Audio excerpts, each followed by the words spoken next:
7 तारे। कृपा कर हमारे चैनल जंगल सफारी को सब्सक्राइब जरूर करें, धन्यवाद। एक स्त्री अपने 7 भाइयों के साथ अकेली रहती थी। एक बार उसके 6 बड़े भाई कहीं बाहर गए हुए थे, केवल सबसे छोटा भाई ही घर में था। उसने उस भाई को भी बाहर भेज दिया क्योंकि वह उन सबको मारने की तरकीब सोच रही थी। एक दिन जब उसका सबसे छोटा भाई चिड़िया मारकर घर वापस लौटा तो उसने सुना कि उसकी बहन एक हिरन और एक पंख से कह रही थी, अगर वे इस पंख को मार सके तभी वे मुझे मार सकेंगे। ये सुनकर उसका छोटा भाई वहां से भाग लिया। रास्ते में उसे उसके बड़े 6 भाई मिले। उसने उनसे कहा कि उनकी बहन ने उन सबको मारने का प्लान बना रही है, इसलिए उन सबको वहां से भाग जाना चाहिए। ये सुनकर वे सारे भाई वहां से भाग लिए। जब उस स्त्री के वे सब भाई घर वापस नहीं लौटे तो उस स्त्री को पता चल गया कि उसके भाइयों को उसके प्लान का पता चल गया है, सो वह भी उनके पीछे पीछे भागी। भाइयों ने देखा कि उनकी बहन तो उनको बहुत जल्दी पकड़ लेगी, तो सबसे छोटा भाई बोला, चलो इस गड्ढे में छिप जाते हैं। जब सब उस गड्ढे के पास आ गए तो वह बोला, अब सब अपनी अपनी आंखें बंद कर लो। सबने अपनी अपनी आंखें बंद कर ली।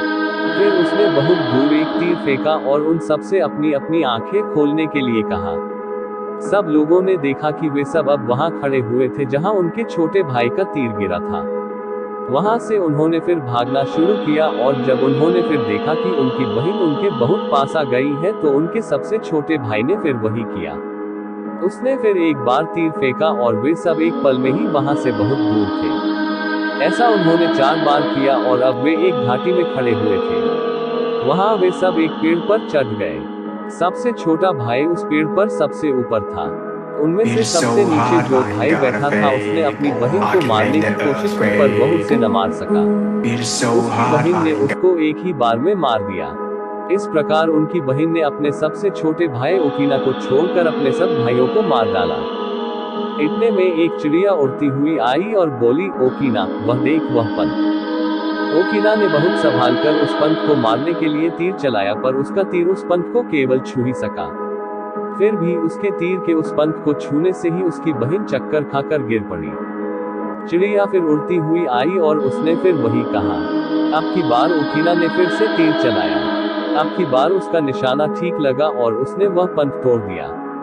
पंख टूटते ही उसकी बहन मर गई। ओकीना ने अपनी बहन का दिल निकाल लिया और उसके छोटे छोटे टुकड़े करके उनको सुखा लिया।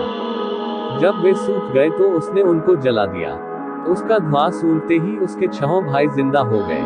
अब वे लोग अपने भविष्य के बारे में सोचने लगे। सबसे बड़ा भाई बोला, क्यों न हम 7 भैंसें बन जाएं और एक साथ रहें। ओकीना बोला, नहीं, ऐसे तो लोग हमको मार देंगे। दूसरा भाई बोला, और यदि हम 7 हिरन बन जाएं तो।